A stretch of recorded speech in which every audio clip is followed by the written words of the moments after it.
ሰኔ 17 በጠዋት ስንዴ ዘርተው ዕለቱን በሰርክ አዝመራውን ሰብስበው በማስገባት ከእርሱ መስዋዕትን ያሳረጉና በግራር ዛፍ ላይም በሬዎችን አውጥተው የስንዴ ነዶ ያበራዩት እንዲሁም ፀሐይን እንደያሱ ቀጥ አድርገው ያቆሟትና ወንጌልን የጻፉበት ብዕራቸው ከእጃቸው ቢወድቅ ዛፉን የለቀለላቸው እጅግ ተአምረኛ አባት አቡነ ገሪማ ሰኔ 17 ቀን የተሰወሩበት ዕለት ነው። እኚህም አባት ዛፎችና ድንጋዮች ተነቅለው ተነስተው ተከትሏቸው እየሄዱ ጽድቃቸውን በመግለጥ ገሪማ ገረምከኒ ገሪማ ገረምከን እያሉ አፍ አውጥተው በሰው አንደበት ያመሰገኗቸው ታላቅ ጻድቅ ናቸው። እንዲሁም ደግሞ ሰኔ 17 ቀን ዳግመኛ በዚች ዕለት እናቱን በዝሙት አስረግዞ ጽንሱንም በመርዝ አስወጥቶ በማይጸኗ የገደለውን ርጉም ሰው ከዘላለማዊ ስቃይና ኩነኔ የታደጉት ታላቅ አባት አባ ለትጹን ዕረፍታቸው ነው። እንዲሁም ደግሞ ከሰው ጋር ተነጋግሮ የማያውቀውና በተራራ ላይ ብቻውን በገድል ተጠምዶ ሲኖር የጌታችንን መከራ እያሰበ ቀንና ሌሊት ያለቅስ የነበረው ባይታዊ አባ ጰላሞን ሰኔ 17 የዕረፍቱ መታሰቢያ በዓል ነው። በስመ አብ ወወልድ ወመንፈስ ቅዱስ አሐዱ አምላክ። ውድ የዩቲዩብ ተከታታይ ቤተሰቦችን በያላችሁበት ሰዓት አቆጣጠር እንደምን አላችሁ? እግዚአብሔር ይመስገን እኔ ደህና ነኝ። ሁላችሁም ይሄንን ቤት ሰብስክራይብ በማድረግ ሼር በማድረግ ደግሞ ሌሎች ይሄንን ቤት መጥተው ሰብስክራይብ እንዲያደርጉ የራሳችሁን ድርሻ እንድትወጡ በሉል እግዚአብሔር ስም አሳስባለሁ። አሁን ወደ እነዚህ ወደ አባቶቻችን ቅዱሳን ታሪክ እናልፋለን። እስከ መጨረሻው ድረስ አዳምጡ። አቡነ ገሪማ አባቱ የሮም ንጉስ መስፍንያኖስ ሲሆን እናቱ ደግሞ ንግስት ሰፍንያ ትባላለች። እሷን በመጀመሪያ መካን ሆና ሳለ እግዚአብሔርን በመማጸን ከብዙ ጊዜ በኋላ ስትወልድ የልጇን ስም ይስሐቅ አለችው። እናትና አባቱም የቤተ ክርስቲያንን ትምህርት አስተምረው ካሳደጉት በኋላ ዲቁና እንዲሾም አደረጉት። የሮም ንጉስ የሆነው አባቱ በሞተ ጊዜ የሮም ሰዎች ተሰብስበው በአባቱ ዙፋን ላይ አነገሱት። እርሱም በመልካም ሁኔታ በቅን አገዛዝ 7 ዓመት አስተዳደራቸው። አቡነ ገሪማ ከተሳቱ ቅዱሳን ውስጥ አንዱ ሲሆኑ ወደ ሀገራችን ቅድስት ኢትዮጵያ የመጡት ከሌሎች ከ8ቱ ቅዱሳን ዘግየት ብለው ነው። ጥሩ ነገሩ ግን እንዲህ ነው። የሮም ነገስታት ወገን የሆኑ አቡነ አረጋዊ ወይም ዘሚካኤል ከነገስታት ወገን የምትሆን ሚስት አጋብተው ሊያነግሱት ሲያስቡ እርሱ ግን ዓለምን ፍጹም በመናቅ ወደ ታላቁ አባት አባ ጳኩሚስ ገዳም ገብቶ መነኮሰ። የንጉሱ ልጅ የአቡነ አረጋዊን በሕፃንነቱ ምንኩስና መቀበሉን የሰሙ 8 ደጋግ ሌሎች የነገስታት ልጆችም ከያሉበት ተሰብስበው አባ ጳኩሚስ ገዳም ገብተው ከአባ ዘሚካኤል ወይም አቡነ አረጋዊ ጋር ተገናኙ። አባ ጳኩሚስን እኛም እንደዚህ ሕፃን አመንኩሰን አሉት። አመንኩሶን ባረካቸው። የሃይማኖትን ምስጢር ሁሉ ከአባ ጳኩሚስ ጠንቅቀው እየተማሩ ለብዙ ዓመታት ከእርሱ ጋር ተቀመጡ። እኚህም ቅዱሳን ስማቸው የቁስጥንጥንያው አባ ሊቃኖስ፣ የሀገረ ቁሲያው ወይም የኢጣሊያው አባ ይምአታ፣ የአንጾኪያው ወይም የሶሪያው አባ ጽህማ፣ የኪልቅያው ወይም የግሪክ አባ ጉባ፣ የእስያው አባ አፍጼ፣ የሮሚያው አባ ጰንጠሌዎን፣ የቂሳሪያው አባ አሌፍ ሲሆኑ ሁሉም የነገስታት ልጆች ናቸው። ከዚህም በኋላ እነዚህ ቅዱሳን ወደ ትውልድ ሀገራቸው ሮም ተመልሶ ሮምን ወደ ቀናች ሃይማኖት መለሷት። በዚያም ሳሉ በምድረ አዜብ ብሔረ ኢትዮጵያ ስለሚኖሩ ሰዎች ዝና ስለ ነገስታቶቻቸው ቅድስናና ሀገሪቱም የእመቤታችን አስራት መሆኗን ከመጽሐፍ ተረዱ። አባ ዘሚካኤል ወይም አቡነ አረጋዊ ከሁለቱ ደቀ መዛሙርቶቹ ጋራ በሌሊት ወጥቶ ወደ ኢትዮጵያ መልአኩ ቅዱስ ሚካኤል እየመራው መጥቶ አክሱም ደረሰ። በዚያም ጥቂት ጊዜ በመቀመጥ ተመልሶ ወደ ሮም ሄዶ ስለ ኢትዮጵያ ያየውን የሰማውን በሙሉ ሁሉ ለሌሎች ቅዱሳን ሲነግራቸው እነርሱም ይቺን የተቀደሰች ምድርማ ሄደን ማየት አለብን ተባብለው ያላቸውን ሁሉ ይዘው ታቦታቸውን፣ ካህናቶቻቸውን፣ ንዋየ ቅድሳቶቻቸውን፣ መጻሕፍቶቻቸውን ሁሉ ይዘው በአቡነ አረጋዊ ዘሚካኤል መሪነት በመምጣት በ460 ዓመተ ምህረት ጳጳሱና ንጉሱ ካሉበት አክሱም ከተማ ገቡ። እነዚህም ቅዱሳን የነገስታት ወገን ስለሆኑ በሮም ነግሶ የሚገኘውን ወንድማቸውን ይስሐቅን ላኩበት። ንጉሱም ይስሐቅ ለአባ ዘሚካኤል የእህት ልጅ ነው። እርሱም መልእክቱ እንደደረሰው 7 ዓመት በሮም ከነገሰ በኋላ መንግስቱን ጥቶ በሌሊት ተነስቶ በመውጣት ወደ ሀገራችን በመላኩ በቅዱስ ገብርኤል መሪነት መጣና ከወንድሞቹ ጋር ተቀላቀለ። እነርሱም አመነኮሱትና ስሙን ገሪማ አሉት። ከእነርሱም ውስጥ በመጀመሪያ መልእክት የላከለት በሀገራችን አክሱም አካባቢ በዋሻ ይኖር የነበረው አባ ጰንጠሌዎን ነው። ልጄ ይስሐቅ ሆይ ሙታኖቻቸውን ይቀብሩ ዘንድ ሙታኖችን ተዋቸው፣ አንተ ግን ክብር ይግባውና የክርስቶስን የማያልፍ መንግስት ትሻ ዘንድ ወደ እኔ ና አለው። አቡነ ገሪማም ይህንን እንዳነበበ መንግስቱን ትቶ በሌሊት ወጥቶ ሄደ። ያን ጊዜም ጌታችን ቅዱስ ገብርኤልን ላከለትና ብርሃናዊ በሆኑ ክንፎቹ ተሸክሞ የ10 ወር የሚሆን መንገድ በ3 ሰዓት አደረሰው። አክሱም አባ ጰንጠሌዎን ደጅ አቆመው። አባ ጰንጠሌዎንም በፍቅር ተቀብሎት አስገባውና የምንኩስና ልብስ አለበሰው። አቡነ ገሪማም በጾም በጸሎት በስግደት ተጠምዶ ቆዳው ካጥንቱ እስኪጣበቅ ድረስ በጽኑ ሲጋደል ኖረ። ከዚህም በኋላ መደራ ወደ ተባለ ቦታ ሄዶ በአቱም በማጽናት ተጋድሎን በይበልጥ ቀጠለ። እጅግ አስደናቂ የሆኑ ብዙ ታምራትን በማድረግ ሕሙማንን ሁሉ የሚፈውስ አጋንንትን ግን የሚያሳድድ ሆነ። ከእጆቹ አስገራሚ ታምራት ተገለጡ። ከብዙዎች ታምራቶች ውስጥም በአንዲት ዕለት በጠዋት ስንዴ ዘራ። በሰርክም አዝመራውን ሰብስቦ አስገብቶ ከእርሱ መስዋዕትን አሳረገ። በማግስቱም በግራር ዛፍ ላይ በሬዎችን አውጥቶ የስንዴውን ነዶ አበራየ። 77 የእንቅብ መስፈሪያ ስንዴ ሆነ። ሁለተኛውም የወይን በማድረግ በደረቅ ጭንጫ ላይ ተከለ። ወዲያውኑ በቀለችና አበበች፣ ፍሬም አፈራች። በእርሷም መስዋዕትን አሳረገ። አባታችን አራቱን ወንጌላት በአንድ ቀን ጽፎ ጨርሰውታል። ሲጽፉ መሽቶባቸው ፀሐይ ልትጠልቅ ስትል ገዝቶ አቁመዋታል።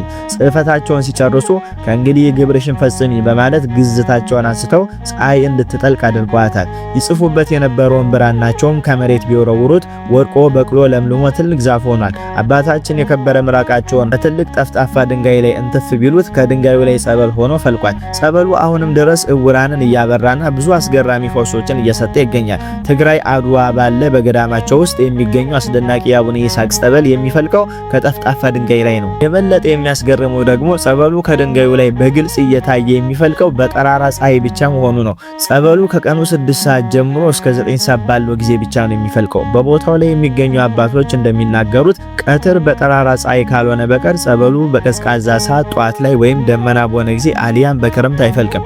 አባ ይስሐቅና ጓደኞቻቸው የሚመገቡት በማይበር ስለነበረ አባ ይስሐቅ ግን አፋቸውን ሸፍነው የሚበሉ እየመሰሉ በጨርቅ ሸፍኖና ደብቆ ለነዳያን ይመጸውቱ ነበር። አድዋ አካባቢ የሚገኙ ሰሎዳ ቅዱስ ሚካኤል የሚኖሩ ካህናት ቅዳሴያቸው እንዳይታጎልባቸው እንዲያሟሉላቸው አባ ይስሐቅን ሄደው ጠየቋቸው። አባ ይስሐቅም ገብተው ቀደሱ። ነገር ግን ሰዎቹ ወደ አባ ጰንጠሌዎን ዘንድ መጥተው አባ ይስሐቅ ከበላ በኋላ ይቀድሳል ብሎ አሟቸው። አባ ጰንጠሌዎንም ሄደው ስለሆነ ጠየቋቸው። አባ ይስሐቅም ዝም በማለት ምንም አልመለሱም። ቅዱሳኑ ሁሉ ተሰብስበው ሕጋችንን አፍርሷል፣ በልቶ ቀድሷልና እናውግዘው ተባባሉ። ከመካከላቸውም እንዲነሱላቸው ጠየቋቸው። አባ ይስሐቅም እኔን ከዚህ አስነስታችሁ ልታወግዙኝ ከፈለጋችሁ መነሳት ያለብኝ እኔ ብቻ ሳልሆን እነዚህ ዛፎችና ድንጋዮችም ሁሉ ይነሱ እንጂ ብለው ተነስቶ ሲሄዱ በአካባቢው ያሉ ዛፎች፣ ድንጋዮች፣ ሳር፣ ቅጠሎች ሁሉ ተነቅለው ተነስቶ አባ ይስሐቅን ተከተሏቸው። ዛፎቹና ድንጋዮቹን ገሪማ ገረም ከኒ እያሉ አፍ አውጥተው በማመስገን የሚያሟቸው ሰዎች ፊት ቅድስናቸውን መሰከሩላቸው። በዚህ የነበሩት ሰዎች ጓደኞቻቸውም ጭምር ዛፎቹና ድንጋዮቹ የሰጡትን ምስክርነት በመድገም ገሪማ ገረምከኒ፣ ገሪማ ገረምከን በማለት ይቅር እንዲሏቸው ለመኗቸው። አባ ይስሐቅም ከዚህ በኋላ ስማቸው ተለውጦ አባ ገሪማ ተብሎ ተጠሩ። አቡነ ገሪማ በገዳማቸው እጅግ አስደናቂ ታምራት እያደረጉ በጽኑ ተጋድሎ ብዙ ጊዜ ኖሩ። ጌታችንም ተገልጦላቸው ትልቅ ቃል ኪዳን ከሰጣቸው በኋላ በተወለዱበት ቀን ሰኔ 17 ከሞት አይነት ተሰውሯል። ከተሳቱ ወይም 9 ቅዱሳን ውስጥ 4ቱ በምድር ላይ ሞተን ሳያዩ የተሰወሩ ናቸው። እነዚህም አቡነ አረጋዊ፣ አቡነ ገሪማ፣ አቡነ ሊቃኖስና አቡነ አፍጼ ሲሆኑ ሁሉም ስውራን ወደፊት በሐሳዊ መሲህ ዘመን ወደ ምድር ወርደው ከነ ሄኖክና ከነ ቅዱስ ኤልያስ ጋር መጥተው ሰማዕት የሚሆኑ ናቸው። ተሳቱ ቅዱሳን ከአብርሃ ወአጽብሃ 6ኛ ንጉስ በሚሆን በአልሐሜዳ ዘመነ መንግስት ከአውሮፓና ከእስያ ወደ ኢትዮጵያ መጥቶ አክሱም ከተማ ካረፉ በኋላ ሀገረ ስብከታቸውን ተከፋፍለው ገዳም እየገደሙ በዓት እያበጁ ከሳቴ ብርሃን አባ ሰላማ የመሰረተውን የክርስትና ሃይማኖት በከፍተኛ ሁኔታ አስፋፍተዋል። ገዳማትን በከፍተኛ ሁኔታ አስፋፍተዋል። የምንኩስናን ሕይወት በሀገራችን በማስፋፋት ሕይወት ዘርተውበታል። መጻሕፍትን ወደ ግዕዝ ቋንቋ ተርጉመዋል። የወንጌልን ብርሃን በሀገራችን ላይ አብርተዋል። ድውያንን እየፈወሱ ሙታንን እያስነሱ በታምራታቸው ቁስለ ሥጋን በትምህርታቸው ቁስለ ነፍስን ፈውሰዋል። ሁሉም እነዚህን ቅዱሳን በአንዲት የጸሎት ቤት በምንም ሳይለያዩ በአንድነት እንደ አንድ ቃል ተናጋሪ እንደ አንድ ልብ መካሪ ሆነው ለጸሎት ቆመው ውለው ያድሩ ነበር። የአባ ዘሚካኤል እናት ወደ ሀገራችን ኢትዮጵያ መጣ ከሴት መነኮሳት ጋር እነርሱ ባሉበት አካባቢ ትኖር ነበር። አባ ዘሚካኤልን የበላይ አድርገው ሾሙትና ስሙንም አረጋዊ አሉት። እነዚህ ቅዱሳን ድውያንን እየፈወሱ ሙታንን እያስነሱ እጅግ በጣም አስገራሚውን ድንቅ ድንቅ ስራዎችን እየሰሩ ታምራትን እያደረጉ ነበር። ከሰንበት በቀር እህልን የማይቀምሱ እነዚህ ቅዱሳን ኢትዮጵያን በኪደተ እግራቸው ባርከዋታል። ጌጦቿ ሆነውላታል። በትምህርታቸው የእምነቷን መሰረት አጽንተውላታል። የልዕልናዋንም ታሪክ ለዓለም መስክረውላታል። ቅዱሳኑ ለ12 ዓመታት በፍጹም አንድነት አብረው ከተቀመጡ በኋላ እርስ በእርሳችን እየተያየን ብንኖር ተድላ ደስታ ይሆንብናልና ተለያይተን እንቀመጥ ብለው ተማክረው በተለያየ በዓት በተጋድሎ መኖር ጀመሩ። አባ ሊቃኖስ በደብረ ቆናጽል፣ አባ ጰንጠሌዎን በእነርሱ ትይዩ በሆነ ቦታ፣ አባ ገሪማ በደብረ መደራ፣ አባ ጽማ በደብረ ጸድያ፣ አባ ይማታ በደብረ ገረአልታ፣ አባ አፍጼ በደብረ ይሃ፣ አባ አሊፍ በደብረ አህድሃ መኖር ጀመሩ። አባ አረጋዊ ደግሞ በጣም ርቀው በመሄድ በደብረ ዳሙ በዋሻ በፍሩክታ ውስጥ በተራራ ላይ መኖር ጀመሩ። ተሳቱ ቅዱሳን ብዙ ድንቅ ድንቅ ታምራትን ያደርጉ ነበረ። መላእክት ዘውትርም ባለመለየት ይጎበኟቸው ነበረ። ጌታችን አምላካችን ኢየሱስ ክርስቶስም ዘውትር እየተገለጠላቸው ይባርካቸውና ቃል ኪዳን ይሰጣቸው ነበረ። በጸሎታቸው አጋንንትን ያስወጣሉ፣ ድውያንን ይፈውሳሉ፣ ዕውራንን ያበራሉ፣ ሙታንን ያስነሳሉ። ለእያንዳንዳቸውም የሃይማኖታቸውን ኃይል አሳዩ። ከእነርሱ መካከል ተራራ ያፈለሱ አሉ፣ ባህርን ከፍለው ደረቅ መንገድ ያደረጉ አሉ፣ ጠዋት ዘርቶ ማታ ሰብስበው የሚያጭዱ አሉ። ይሄውም የስንዴውን ነዶ በግራር ዛፍ ላይ አበራይቶ የዛፉን ቅጠል ሳይረግፍ በሬዎቹን ከዛፍ ላይ ሳይወድቁ ምርቱ ብቻ እየወረደ በአውድማው ላይ እንዲከማች ያደረጉ አሉ። ወዲያውኑ ስንዴ ለመገበሪያ ሰይመው ለ9 ሰዓት መስዋዕት ቁርባን ያደረሱ አሉ። በአለት ድንጋይ ላይ የወይራ ተክል ተክለው በዚያውኑ ጊዜ ጸድቆ ለምልሞ ታላቅ ዛፍ ከሆነ በኋላ በእግዚአብሔር ፈቃድ ግንዱ ደርቆ ቆርጠውና ፈልጠው እንጨቱን አንድደው እሳቱ ፍም ከወጣው በኋላ ፍሙን በቀጭን ሻሽ ወስደው ለ9 ሰዓት የቅዳሴ ማይጠንት ያደረሱ አሉ። ለቤተ ክርስቲያናችን አገልግሎት የሚውልና ለሥርዓተ ቁርባን ማከናወኛ የሚሆን ውሃ ሳይፈስ በወንፊት ውሃ የሚቀዱ አሉ። ከእነርሱም አንዱ ባረፈ ጊዜ የሥጋው ሥርዓተ ግንዘት በመላእክት እጅ የተከናወነ አለ። ይልቁንም ቁመቱና ርዝመቱ ከትላላቅ ገደል እጅግ በጣም የሚበልጥ የድንጋይ አምድ ከወንዝ ማዶ ዘንበል ብሎ መጥቶ ሥጋቸውን በክብር ተቀብሎ በተራራው ጫፍ ላይ እስከ ዛሬ ድረስ ፈጽሞ ሳይነቃነቅ ሳይናወጽ ቀጥ ብሎ ቆሞ ይገኛል። የሰዎቹ የመግነዝ ምልክት ጥበበኛ እንደሳለው ስዕል በድንጋዩ አምድ ላይ ተስሎ ወይም ተቀርጾ ይታያል። ቆሞ ጸሎት በሚጸልዩበት ጊዜ 10 የእጆቻቸው ጣቶች 10 የእግሮቻቸው ጣቶች እንደ ፋና የሚያበሩበትና እንደ መብረቅ የሚያብለጨለጩበት ጊዜ አለ። ከእነርሱ ውስጥ 5 ክንድ ቁመት ብቻ ያላት ከመቃብር ያልተሻለች ትንሽ የድንጋይ ዋሻ ቆፍሮ ከእርሷ ውስጥ በመኖር በውስጧ ሳይቀመጥ ሳይተኛ በእግሩ ቆሞ 45 ዓመት ይጸልያል። እናንተ ቅዱሳን ሆይ የነገስታት ልጆች ስትሆኑ ላባችሁን እያንጠፈጠፋችሁ በዱር በገደል መንከራተታችሁ በቀበሮ ጉድጓድ መቀመጣችሁ የምትለብሱት ሳታጡ በወርቅ ያሸበረቁ ውድ አልባሳት ያላችሁ ሲሆን በብርድ በቁር መራቆታችሁ ምንኛ ድንቅ ነው። የምትለብሱት የምትጠጡት ሳታጡ የነገስታት ልጆች ስትሆኑ መራብ መጠማታችሁስ እንደምን ያለ ነው። ከነዚህ ቅዱሳን ሀገራችን ኢትዮጵያ ያለ አንዳች ሐዋርያት ስብከት አስቀድማ በክርስቶስ እንዳመነችና በዚህም ምክንያት የልዕልናዋ ታሪክ ለዓለም ለማሳወቅ ፈጥነው ይሄዱ አሉ። የኢትዮጵያ ምድር በእነዚህ የቅዱሳን ኪደተ እግር ተቀደሰች። በውስጧን በመመላለሳቸው አውራጃዎቿና አደባባዮቿ ሁሉ ታደሱ። መዓዛ ትምህርታቸውና ታምራቶቻቸው በሁሉ አውራጃዎች ተሰራጩ። የእምነቷንም መሰረት አጸኑ። የአቡነ ገሪማ እጅግ አስደናቂ ብዙ ታምራት ያደረጉበት ገዳማቸው አድዋ ይገኛል። የአቡነ ገሪማ ረድኤት በረከታቸው ይደርብን፣ በጸሎታቸው ይማረን። አሁን ደግሞ ታሪካቸው እጅግ ወደሚያስገርመው ወደ አባ ለተጾን ታሪክ እናልፋለን። አባ ለተጾን ከአባ ሕርያቆስ ሀገር ከብንሳ የተገኙ ታላቅ አባት ሲሆኑ በጎልማሳነታቸው ነፍሱን ሊያድናት የሚሻ ይጣላት፣ ነፍሱን ስለኔ ይጣላት ያገኛታል የሚለውን የጌታችንን የወንጌል ቃል በሰሙ ጊዜ ልባቸው በእግዚአብሔር ፍቅር ነደደ። ቅዱስ ቁርባንን ተቀብለው እስዋዕት ወደሚባል ገዳም ገብተው በጾም በጸሎት እየተጋደሉ መኖር ጀመሩ። 7 ቀን ይጾሙ ጀመር። የታዘዘ መልአክም ተገልጦላቸው ወደ አባ ይስድሮስ ዘንድ ሄደው የምንኩስና ልብስ ይለብሱ ዘንድ አዘዛቸው። ሄደውም በአባ ይስድሮስ እጅ መንኩሶ ተጋድሎን ቀጠሉ። መምህሯቸውንም አስፈቅደው ወጥተው ብቻቸውን መጋደል ጀመሩ። በአቅራቢያቸውም አንድ ገዳም ነበረና አንድ ቀን አበምኔቱ ታሞ ለሞት ደርሶ አገኙት። መነኮሳቱም በዙሪያቸው ከበው ሲያለቅሱ አገኟቸው። እንዲሁም የሰይጣን ሰራዊት አበምኔቱን ከበውት አበምኔቱ በመሞቱ ደስ ሲሰኙ አዩአቸውና ደነገጡ። ወደዛ አበምኔትም ቀርበው እንዲህ አሏቸው፣ አባት ሆይ ባንተ ላይ የሆነው ምንድነው ብለው ጠየቋቸው። አበምኔቱም እርሱ መነኮሳቱን ከእርሱ እንዲርቁ ካደረገ በኋላ የሰራውን በደሉን እንዲህ ብሎ መናገር ጀመረ። እኔ ካሁን በፊት ማንም ያልሰራውን ኃጢአት ሰርቻለሁና አባት ሆይ በጸሎት አትርሳኝ። እኔ ቅስና ልሾም ፈልጌ ባልሾሙኝ ጊዜ ወደ ሌላ ሀገር ሄድኩኝ። ኤጲስቆጶስም ቅስና ሾሞኛል ብዬ በድፍረት በቁርባን ላይ የምቀድስ ሆንኩ። ለጠላትም በቁርባን መስዋዕት ውስጥ መርዝ አድርጌ ሰጠዋለሁ። ደስ ያላለኝ ሰው በዛ አማካኝነት ገድሏለሁ፣ እርሱም ይሞታል። ከእናቴ ጋር 10 ጊዜ ተኝቻለሁ። ከኔ ጸንሳ ለመውለድ በደረሰች ጊዜ ስራ ያጠጥቼ ሕፃኑን በሆዷ ውስጥ ገደልኩት። ኃጢአቴ ብዙ ሆኖና ተነግሮ አያልቅም። ከበጎ ስራ ምን የሰራሁት የለም።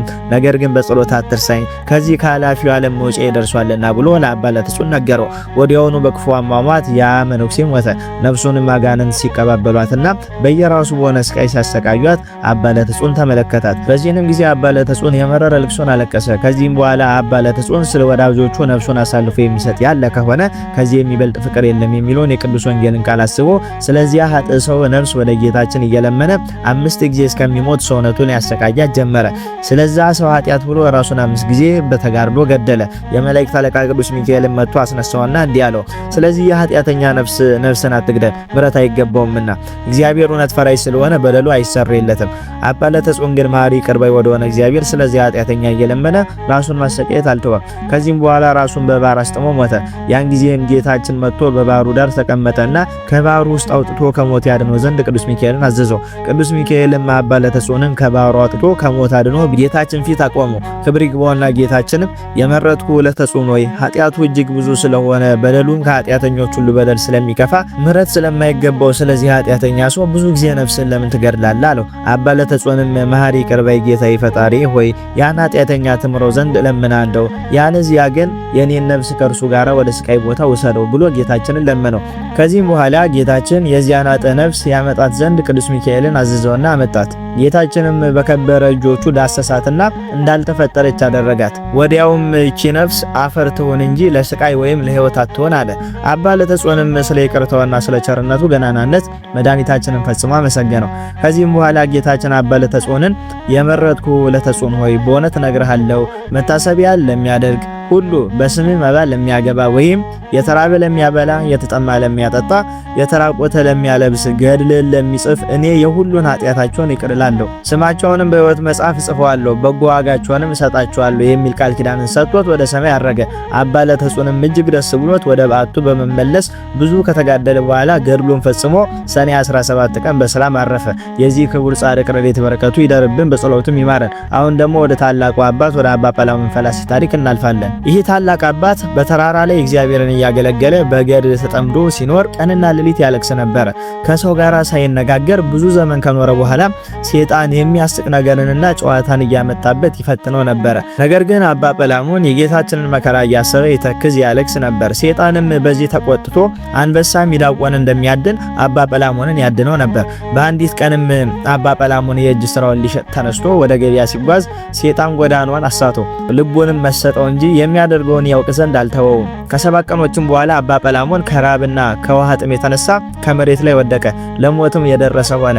ሰውን ወዳጅ የሆነ ጌታችን መድኃኒታችን ኢየሱስ ክርስቶስም እንዲጠፋ አልተወውምና ሴጣንን ከእርሱ አርቆ አሳደደው። አባ ጰላሞን በእርሱ ላይ የሆነውን ባወቀ ጊዜ ወደ ጌታ እንዲህ ብሎ ጮኸ። ወዲያውም ጰላሞን ሆይ አትፍራ፣ ከእንግዲህ ወዲህ ጠላት ባንተ ላይ ክፉ ስራ ሊሰራ አይችልም። ነገር ግን ተነስተ ወደ ደቡብ ጥቂት ተጓዝ፣ በዚያም በተራራው አጠገብ የሚኖር ስሙ ለተጾን የሚባል ሽማግሌ ጻድቅ ሰው ታገኛለህ። እርሱ ስለ ስሜ ብዙ መከራ የተቀበለ ነው። ያደረከውንም ሁሉ ሴጣን እንዴት እንዳሳተ ንገረው፣ እርሱ ኃጢአት እስኪሰረይ ስላንተ ይጸልያልና የሚል ቃል ሰማ። አባ ጰላሞንም ከጌታችን ይህን ቃል ከሰማ በኋላ እየጸለየና ቃሉ ወደ አመለከተው ወደ አባ ለተጾን በዓት ደረሰ።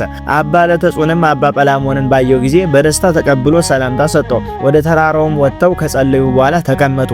አባ ጰላሞንም የመረረ ልቅሶን እያለቀሰ ሴጣን በፈተናው እንደጣለው ለአባ ለተጾን ይነግረው ጀመረ። እንዲህም አለው፣ በአንዲት ዕለት የእጅ ስራዬን ለመሸጥ በግብጽ ገበያ መንገድ ስጓዝ ሴጣን መጥቶ ልቤን አዘናጋት። መድኃኒት የሚሆነኝ የጌታዬን የኢየሱስ ክርስቶስንም ስም እጠራ ዘንድ አልተወኝም። ዳግመኛም እንደ ንጉሥ ከተማ የታነጸች ውሃዎቿና ተክሎቿ መልካም ዛፎች ያሏት ከተማ አሳየኝ። የእጅ ስራዬንም ልሸጥ ሳስብ ባሏ ብዙ ገንዘብ ትቶላት ሞቶ በምታዝን ሴት አምሳል ታየኝ። የእጅ ስራዬን እገዛሃለሁ ብላኝ ወደ አዳራሽ አስገባችኝ። እንቅቦቹንም ከላይ ላይ አውርዳ አኖረች፣ እግሮቼንም አጠበች። አሽከሮቿንም ምግብ ያቀርቡ ዘንድ አዘዘቻቸው። ከእነርሱም ጋር እበላ ዘንድ ብዙ ማለደችኝ። በልተን ጠጥተን ሰከርን። ስንጨዋወትም አሽከሮቿ ሁሉ ወጡና ሁለታችን ብቻችንን ቀረን። ያን ጊዜም ልቤ በዝሙት እሳት ተቃጠለ። እግዚአብሔርንም መላእክቶቹንም ቢሆን አላሰብኩም። በእርግጥ ከእርሷ ጋር እንደምተኛ ሆንኩ። ከዚህም በኋላ በነቃው ጊዜ ብመለከት ምንም ነገር አላገኘውም። ሴትም ቤትም ማዕድም አትክልትም ቢሆን አላገኘውም። ነገር ግን ራሴን ከተራራው በታች አገኘሁት። ምንም እንዳልበላና እንዳልጠጣ ሰው ሆንኩ። እጅግም አለቀስኩ። ሴጣንም በሩቁ ቆሞ መጻተኛ ጰላሞን ሆይ ወዮልህ፣ እንደ ወፍ ላጠምድህ በአንተ ላይ በርትቼብሃለሁና እያለ ሲዘባበትብኝ አየሁት። ነገሩን ሰምቼ በመስቀል ምልክት በላይ ላይ አማተምኩ፣ ከኔም ሸሸ። አሁንም አባቴ ለተጾን ሆይ በደሌን ይቅር ይለኝ ዘንድ ወደ እግዚአብሔር እንድትለምንልኝ በቅድስና ተማጽኛለሁ አለው። ቅዱስ አባ ጰላሞንንም አይዞ እግዚአብሔር ኃጢአትን ይቅር እንደሚል አምናለሁ ብሎ አጽናናው። ከዚህም በኋላ ተነስቶ 3 መዓልትና 3 ሌሊት ጸለየ። ወደ እነርሱም እንዲህ የሚል ቃል መጣ። የታመናችሁ አገልጋዮች አትፍሩ፣ ከእንግዲህ ወዲህ ጠላት በእናንተ ላይ አይበረታታም። ጰላሞንም የሰራውን ኃጢአት በራሱ በሴጣን ላይ አደረኩ። የጰላሞንን ኃጢአት ብቻ አይደለም፣ ነገር ግን የሚፈተናቸውን ሰዎች ሁሉ ኃጢአታቸውን በሴጣን በራሱ ላይ እመልሳለሁ። ከዚህም በኋላ አባ ጰላሞን ከአባ ለተጾን በረከትን ተቀብሎ እግዚአብሔርን እያመሰገነ ወደ በዓቱ ሄደ። ተጋድሎንም ፈጽሞ በዚህች ዕለት በሰላም አረፈ። ስለዚህ ሴጣን የሰው ልጆችን ለመፈተን ይሄን ያህል ርቀት ይጓዛል። ስለዚህ ከሴጣን ፈተና እንድንድን ደግሞ ሳንዘናጋ ሁሌ ጸሎት ማድረግንና ማማተብን እግዚአብሔርን መጥራትን እንዳንረሳ በዚሁ አሳስባለሁ። የአባ ጰላሞን ረድኤት በረከታቸው ይደርብን፣ በጸሎታቸውም እግዚአብሔር ይማረን ዛሬም ዘወትርም ለዘላለሙ አሜን። ለዚህ ቤት አዲስ የሆናችሁ ሰብስክራይብ በማድረግ ቤቱን ደግፉት። ሼር በማድረግ ደግሞ ለሌሎች እንዲዳረስ የክርስትና ድርሻችሁን ተወጡ። ይቆያል።